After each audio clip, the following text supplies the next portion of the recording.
पहले पहले रैन के बन जा रे मित्रा, हुक्म पया दरबास उर्भ तपे अंतर करे बन जा रे मित्रा। कसम से की अरदास, कसम से की अरदास वखाणे उर्भ ध्यान निवलागा। नामर जागाया कल भीतर बहुड़ जासी नागा। जैसी कलन मुड़ी है मस्तक ऐसी जियड़े बास। तो नानक प्राणी पहले पहले हुक्म पया दरबास। जीवन रूपी राज दा पहला पैर माता के गर्भ तो आरंभ होया। यही जन्म से और ये जन्म काल आनंदमयी से। तो जन्म काल समाधि लीन से माता के गर्भ में प्रवेश हो गया, जन्म हो गया। पर ये प्रवेश, ये जन्म समाधि लीन से जीवन भर जिहड़ा जीवन बचपन जवानी ते बुढ़ेपे दे दौर तो लंघदा है, फिर बचपना, फिर जवानी, फिर बुढ़ेपा, उसे आगोश नूं जीवन भर लभदा रहे। उसे ही गुफा, उसे ही समाधि, उसे ही आनंद नूं, उसे ही रस नूं। जन्म काल सारियां दा आनंदमई है, जीवन दुखदाई। जन्म काल ते सारियां दा देवमई है, जीवन दैंत बना हो जाता। जन्म काल ते सारियां दा प्रकाशमई है, पर जीवन अंधकार हो जाता। जन्म दे ते सारे भगवान की तरह आउंदे ने, पर जीवन शैतान। जीवन रूपी रात का पहला पहर व्यतीत होया भगवान की तरह। बिल्कुल देहमई समाधि नहीं एक संत, या इंज कह लो सारी दुनिया विच संत बनने का जो ख्याल पैदा होया, भगत बनने का जो ख्याल पैदा होया, ईश्वर की प्राप्ति की जिहड़ी चाहत पैदा हुई, इसकी सब तो पहले अनुभूति माता के गर्भ विच होई। सब तो पहला आनंद इसने माता के गर्भ विच माणिया सी। जीवन रूपी रात का दूसरा तय हुण जीवन प्राप्त हो गया है। प्राप्त होंदियां की होया है, साहिब श्री गुरु नानक देव जी महाराज इसनूं इस ढंग नाल बयान करते हैं। दूजे पहरे रैन के वन जा रहा मित्रा, विसर गया ध्यान। वो जिहड़ी ध्यान की एकाग्रता सी भंग हो गई। उसनों सुरत जुड़ी हुई सी टुट गई, समाधि भंग हो गई। आम असी सुनते हैं किसी योगी की, किसी संत की जब समाधि भंग हो गए प्रोवित हो जाता, उत्तेजित हो जाता। और जेड़ा भी उसकी समाधि भंग करे, कई दफा ऐसा देखने दे चाहे उन्हें श्राप देने पर उतरता है। बच्चे का इधर माता के गर्भ तो बाहर आना समाधि का भंग, एक संत की समाधि भंग। अजे ये श्राप देने जोगा तो है नहीं, तो धाइयां मार के रोया, चीख निकली है, रोया, रोई जा रहा है, रोई जा रहा है। हैरानगी है कि बाहर आंदे ही रोन लग पे, इस संसार विच आंदे ही रोन लग पे। जीवन प्राप्त होया है तो रोन लग पे है। जन्म काल विच नहीं रोया, माता के गर्भ विच नहीं रोया। यही उसका जन्म सी। ते जन्म का पीरियड ये 10 महीने तक असीं मन सकते हैं। 10 महीने तक ये जन्म काल सी। फिर बालपन 9 साल तक बचपना, बिल्कुल बचपना। फिर अगाह कोई 35-40 साल तक जवानी, युवा अवस्था है। फिर जवानी तो पैर खिसकता है, बुढ़ेपे दे जो है कदम जो है पैंदे ने इस तरीके नाल 4 पड़ावां तो साडा ये जीवन लंघदा है। प्रथम जन्म, ये पीरियड, ये अवसर 10 महीने हैं। 10 महीने की लंबी समाधि कहते ने, अगर इतनी लंबी समाधि कोई जीवन काल में प्राप्त कर ले, उसने अपने आद नूं लभ लिया, उसने अपना पिछोकड़ लभ लिया। समाधि लगती है किसी की 10 मिनट, किसी की 5 मिनट, किसी अभ्यासी की 1 घंटा, किसी की 2 घंटा, कदी कदी लखां दे चंग, हज़ारां दे चंग कर मनुख धार्मिक दुनिया च ऐसा पैदा हो जाता है जिसकी समाधि कई महीने लगती है, और जिसकी 9-10 महीने पूरी समाधि लग गई, समझ लो उसने अपना जन्म काल लभ लिया। जिसने उस जन्म को पकड़ लिया है, उस जन्म को लभ लिया है, फिर ऐसो जन्म में मृत्यु होंदी ही नहीं। ये फिर जन्म ते मरण तो रहत हो गया जिहड़ा आम संसार विच चलदा। उसनूं ऐसा जन्म लभ्या जिहदे च मृत्यु ही नहीं। उसनूं ऐसी दुनिया लभी जिस विच मौत है ही नहीं। अमृत मृत्यु तो रहत जीवन, उन अमृत लगते हैं। मनुख दे प्राणों विच ये जो आबे हयात की प्यास है, ये जो अमृत की प्यास है, दरअसल ये प्यास भी माता के गर्भ तो चले। क्यों? उस जन्म काल विच भी मृत्यु का भय नहीं सी, मौत का भय है नहीं सी, किसी प्रकार का कोई भी भय नहीं सी। भय चल पैंदा है जीवन प्राप्त, गर्भ तो बाहर आउंदे आई भय चल पैंदा है, बच्चा भयभीत होने लग पैंदा है, डरन लग पैंदा है। तो 10 महीने की ये लंबी समाधि, 10 महीने का ये लंबा अनुभव जीवन भर उसकी चाहत ते तड़प बनाई रखता है। यही गल वखरी है कि जिन्ने चिर तक उस तरह की गर्मई अवस्था मनुख संसार विच लभना नवे, इसनों समाधि लभनी भी, उस समाधि मिलनी भी नहीं। उस तरह की गर्मई अवस्था नूं लभण लई जे कोई साधक जंगलों की तरफ भजे, पहाड़ों की कंदरां की तरफ भजे, जमीन विच भौड़ों की तरफ जो है भजे, बलावान पुजाल अस्थानां दे उत्ते जो है भज पे एकांत लभण की कोशिश की। एकांत का ये अनुभव भी माता के गर्भ तो चले है, उत्थे भी एक सी एकांत सी, एक दे नाल जुड़िया होया सी, खुद भी एक सी, दूजा है ही नहीं सी, तीजा है ही नहीं सी, चौथे की कोई है ही नहीं सी, भीड़ बिल्कुल नहीं सी। अज भी जे कदी कदी मनुख भीड़ तो बेचैन हो जाता है, परेशान हो जाता है, किसी एक पासे चलिए, गुस्सा तो हाईवे चलिए, इस भीड़ तो भजिए, इस तरह का ख्याल जो पैदा हो जाता है, ये ख्याल भी जन्म काल तो मिले।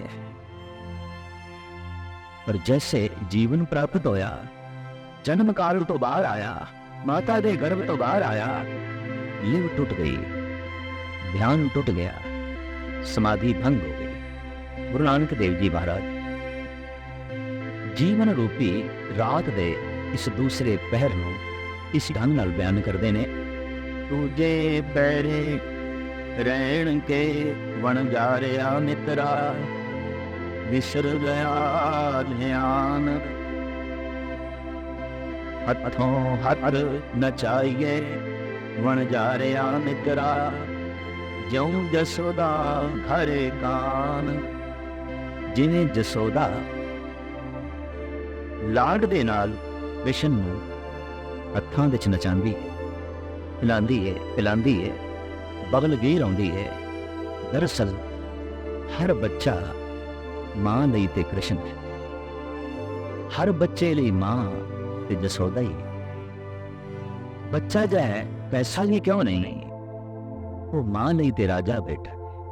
बच्चा चाहे पैसा ही क्यों नहीं, वो मां लई ते कृष्ण है, मां लई ते राम है, मां लई ते अवतार है, मां लई ते भगवान है, मां लई ते सब कुछ है, मां लई ते हुक्मरान है। बच्चा थोड़ा जिहा तोतली जबान में बोलना सीख जाए, जो कुछ बोलता है मां तत्क्षण पूरा कर दी है। इंज जिन्हें किसी हुक्मरान की गल सुन के कोई गुलाम हाथ जोड़ के खड़ा हो जाता है ते गल मनन को तैयार होता है, इस तरह ही मां मनती है और गल मन के खुश होती है। हर मां लई बच्चा ते हुक्मरान है, हर माँ ਲਈ ਬੱਚਾ ਤੇ ਉਸਦਾ ਰਾਜਾ ਬੇਟਾ ਹੈ। ਹਰ ਮਾਂ ਲਈ ਬੱਚਾ ਤੇ ਕ੍ਰਿਸ਼ਨ ਹੈ। ਇਸੇ ਖਿਆਲ ਨੂੰ ਗੁਰੂ ਨਾਨਕ ਦੇਵ ਜੀ ਮਹਾਰਾਜ ਇਸ ਦੂਸਰੇ ਪਹਿਰੇ ਵਿੱਚ ਬਿਆਨ ਪੈ ਕਰਦੇ ਨੇ। ਦੂਜੇ ਪਹਿਰੇ ਰਹਿਣ ਕੇ ਵਣ ਜਾ ਰਿਹਾ ਮਿੱਤਰਾ, ਵਿਸਰ ਗਿਆ ਗਿਆਨ, ਗਿਆਨ ਦੇ ਟੁੱਟਦਿਆਂ ਧਾਈਆਂ ਮਾਰ ਕੇ ਰੋਇਆ। ਅਜੋਕੀ ਸਾਇੰਸ ਵੀ ਆਪਣੇ ਢੰਗ ਨਾਲ ਖੋਜ ਕਰ ਰਹੀ ਹੈ ਕਿ ਜੰਮਦਿਆਂ ਹੀ, ਬਾਹਰ ਆਉਂਦਿਆਂ ਹੀ, ਜੀਵਨ ਦੇ ਪ੍ਰਾਪਤ ਹੁੰਦਿਆਂ ਹੀ ਬੱਚਾ ਰੋਇਆ ਕਿਉਂ ਹੈ, ਕਿਉਂ ਰੋ ਰਿਹਾ। ਭੁੱਖ ਇਸ ਨੂੰ ਅਜੇ ਲੱਗੀ ਨਹੀਂ, ਸਰੀਰ ਵਿੱਚ ਕੋਈ ਰੋਗ ਹੈ ਨਹੀਂ, ਕੋਈ ਦਰਦ ਤੇ ਪੀੜਾ ਵੀ ਨਹੀਂ। ਫਿਰ ਰੋਣ ਦਾ ਕਾਰਨ, ਕਿਉਂਕਿ ਰੋਣ ਦਾ ਕਾਰਨ ਕੇਵਲ ਦੁੱਖ ਹੀ ਹੈ। ਦੁੱਖ ਤੋਂ ਬਿਨਾਂ ਰੋਣਾ ਨਹੀਂ ਹੁੰਦਾ। तमाम हंजू दुख की बुनियाद पे खड़े ने। जितना वड्डा दुख, जितनी वड्डी बुनियाद, उतना ही वड्डा हंजुआं दा महल खड़ा हो जाए। जितनियां वड्डियां दुखां दियां जड़ा, हंजुआं दे पत्ते उतनी ज्यादा हंजू ते दुख तो नहीं। जितना वड्डा दुख उतने ही हंजू।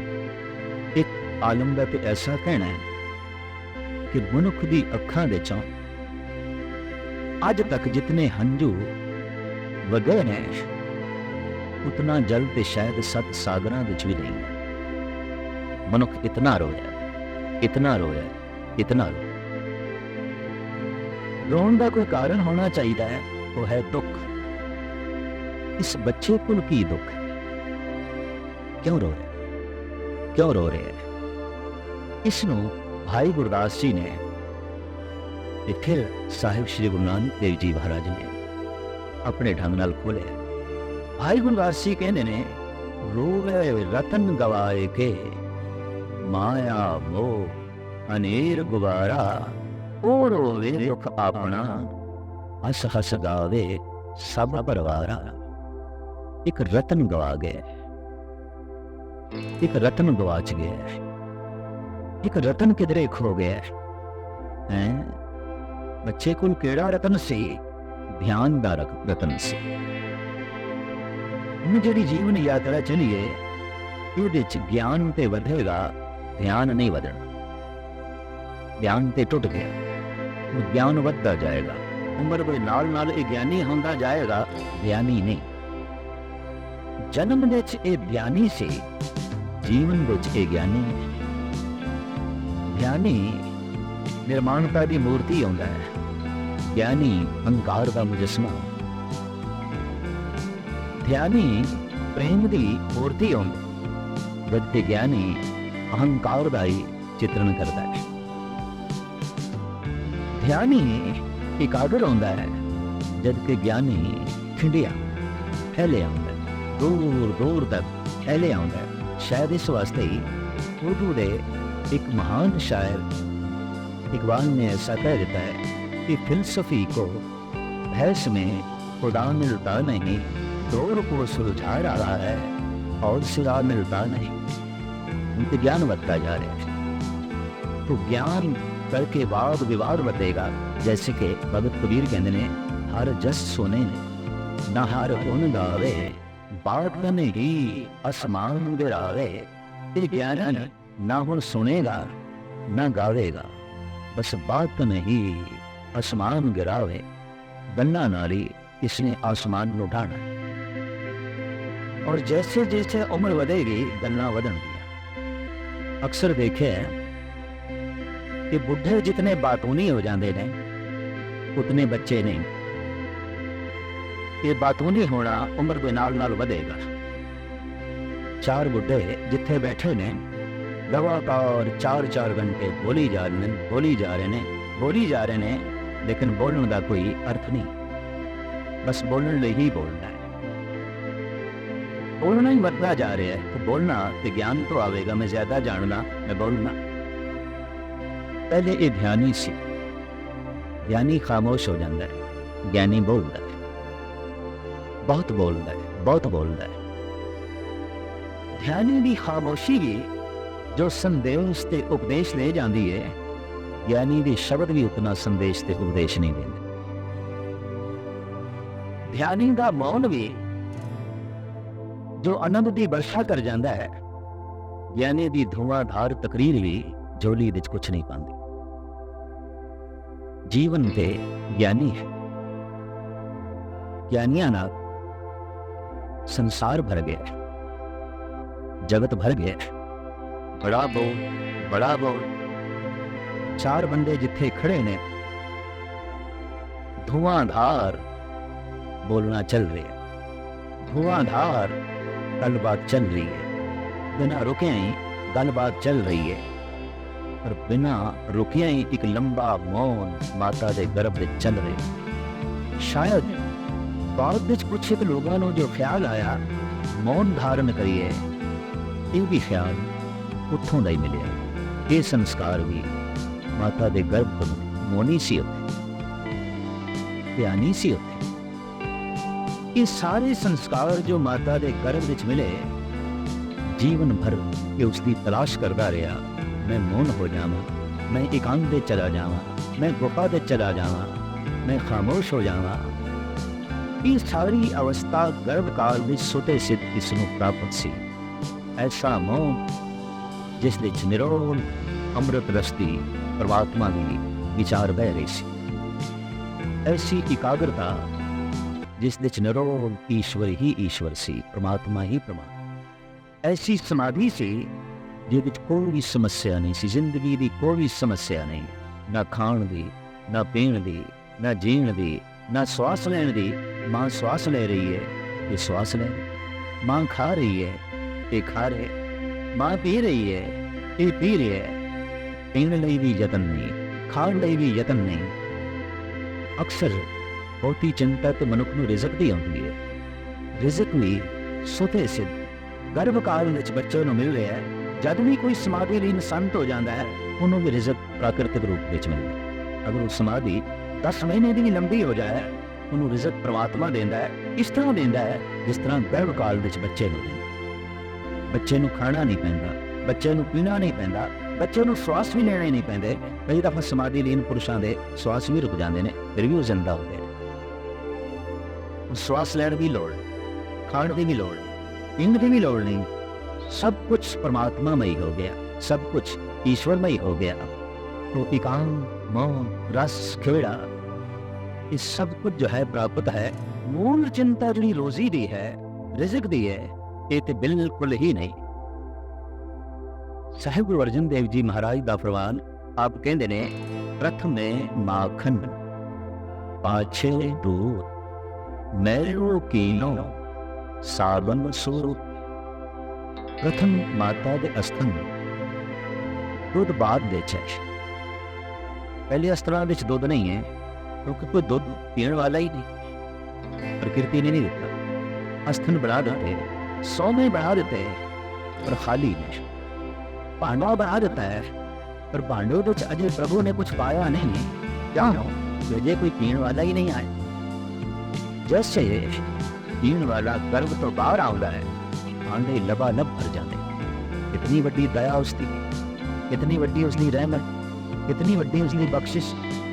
इस वास्ते गुरु नानक देव जी महाराज कहते हैं कि पहले देते रिजक संभाहा, पाछे दे जंतु बाहा। जंतु बाद विच पैदा होता है, रिजक पहले पैदा होता है। किसी ने शेख सादी साहब ने कहा है, गमी रोजी महर मजन औरा के दफ्तर रा, कि पेशे अस्तिफल एजद अलकुनत पस्तानी मादर रा।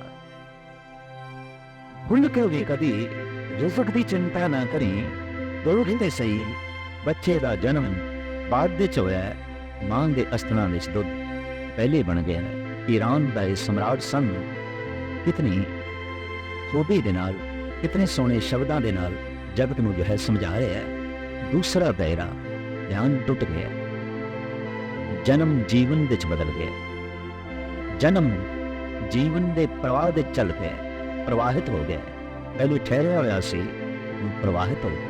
पहले रुकिया होया सी, हुण चल पिया।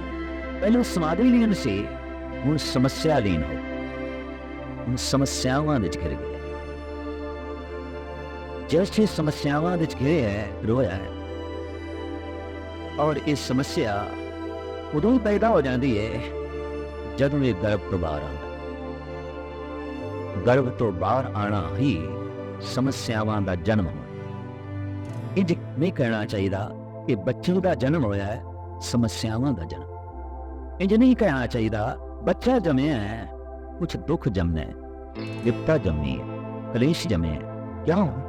ਬੱਚਾ ਤੇ ਰੋ ਪਿਆ ਹੈ। ਰੋਣਾ ਤਾਂ ਦੁੱਖ ਤੋਂ ਹੁੰਦਾ ਹੈ, ਰੋਣਾ ਤੇ ਕਲੇਸ਼ ਤੋਂ ਹੁੰਦਾ ਹੈ। ਤੋ ਇੱਕ ਰਤਨ ਗਵਾਚ ਗਿਆ ਇਸ ਦੇ ਕੋਲੋਂ, ਉਹ ਸੀ ਧਿਆਨ। ਤੋ ਮਾਤਾ ਦੇ ਗਰਭ ਵਿੱਚ ਬੱਚਾ ਧਿਆਨੀ ਹੈ, ਜਦ ਕਿ ਬਾਅਦ ਵਿੱਚ ਸਾਰਾ ਜੀਵਨ ਭਰ ਇਹ ਗਿਆਨੀ ਬਣਨ ਦੀ ਕੋਸ਼ਿਸ਼ ਕਰੇਗਾ, ਧਿਆਨੀ ਬਣਨ ਦੀ ਨਹੀਂ।